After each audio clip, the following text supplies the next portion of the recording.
Welcome to Chanel. The latest news. There are two ways the Ukrainian forces could employ them, one for air-to-ground attacks and another for a World War II era tactic that could be used against airborne targets. The second way could be especially relevant to the threat posed by Iranian-made Kamikaze drones that the Russians are using very effectively to wreak havoc on the Ukrainian energy grid and other critical infrastructure. The Zuni rocket was developed in the 1950s by engineers at China Lake, which is the single largest landholding of the U.S. Navy, with 85% of the total land used for weapon and armaments research, development, acquisition, testing, and evaluation that hosts more than 2,000 engineers working on developing and testing new munitions.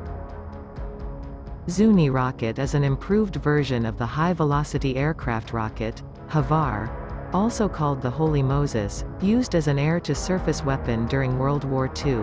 Introduced by the Hunter Douglas Division of Bridgeport Brass Company in 1958, the Zuni rocket outperformed the HAVAR in terms of velocity, penetrating power, and range. The U.S. military used Zuni rockets till the 1980s, after which it was replaced. It was designed to be used against enemy bombers, pillboxes, gun positions, trains, car convoys, ammo dumps, and small ships. The 127mm Zuni unguided air rockets of the air-to-air class are similar to the Soviet S-13 or S-25 rockets. However, they have more intriguing features, such as the Zuni's 8-kilometer firing range. Also, the modular architecture of the rocket allows for the employment of various warheads and fuses. Nevertheless, no details are available about how these American-made rockets would be adapted and integrated with Ukraine's Soviet-origin aircraft. The U.S. Deputy Assistant Secretary Laura K. Cooper said, "I think I trust our and Ukrainian engineers. So, they have done this successfully. And, you know, it is something that is possible." The Pentagon officials said the supply of Zuni to Ukraine is one of the American efforts to help them to make their existing aircraft fleet as effective as possible. What is intriguing, though, is how the Ukrainians would use these Zuni rockets, or more importantly, the nature of the threat that the Ukrainian Air Force would look to neutralize with these rockets. Ukraine and Russia do not have a lot of precision weaponry to use in the ongoing war. Therefore, the air forces of both sides are using Soviet-origin unguided rockets like the 122mm S-13 against each other for air-to-ground attacks. Usually, the Russian or Ukrainian aircraft would approach a target area at altitudes less than 60 meters, and then pitch up between 15 and 30 degrees and fire their unguided rockets in high ballistic arcs, which allows the aircraft to remain outside the hostile airspace, where the threat from air defense systems, in particular, the manpads, is somewhat less. According to Alexander Shishkin, a retired Russian Navy officer, a volley of 10 ballistic S-13s should impact up to 15.24 meters from the aim point. According to experts, Zuni could be more accurate, maybe even accurate enough to work in the air-to-air role.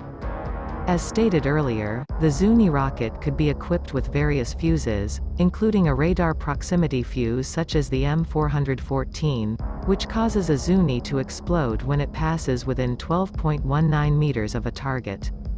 Imagine a Ukrainian MiG closing within 5 miles of a Russian aircraft and firing a volley of 5 or 10 Zunis which, triggered by radar, fill the air around the target with countless lethal fragments, writes David Axe, an American military correspondent. However, no fighter pilot will want or can manage to attack an enemy aircraft from such proximity, especially if the hostile aircraft has good maneuverability. Also, there is not much dogfighting between Russian and Ukrainian fighter jets, as the Russian fighter pilots maintain their distance by using long-range weapons. However, Zunis could be an effective solution for the threat posed by Iranian-made Shahed 136 Kamikaze drones.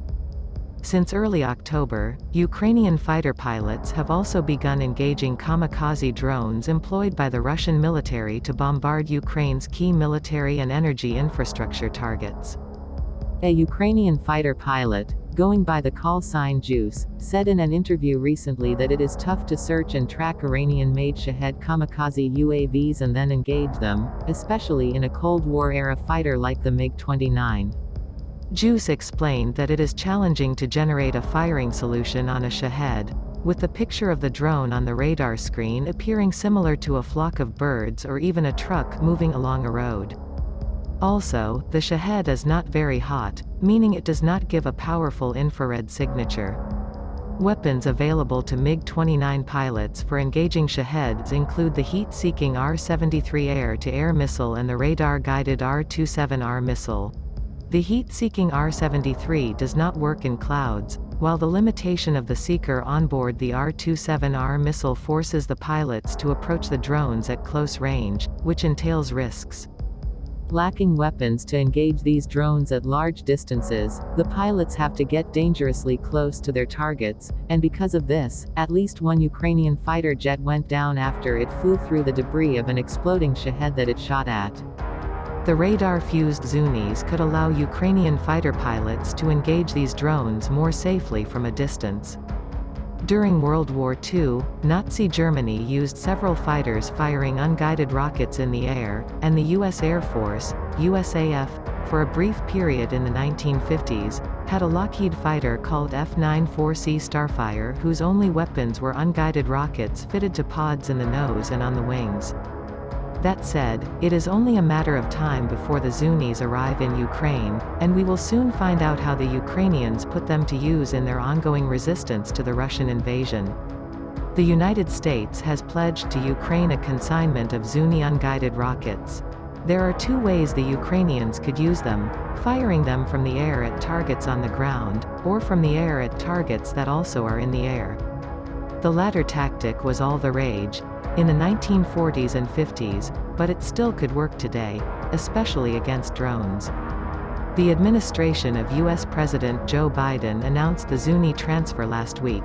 We are committing 4,000 Zuni aircraft rockets, which can be mounted on Ukraine's existing aircraft to engage air or ground targets in the category of air defense, which is still a top priority for Ukraine, U.S. Deputy Assistant Secretary of Defense Laura Cooper told reporters. Cooper said she expects American and Ukrainian engineers to work out some expedient for fitting Zuni pods, typically holding 4 of the 80-pound, 127mm rockets, to Ukrainian Air Force and Army aircraft, potentially including fixed-wing Mikoyan MiG-29s and Sukhoi Su-24s, Su-25s and Su-27s as well as Mil Mi-8 and Mi-24 helicopters.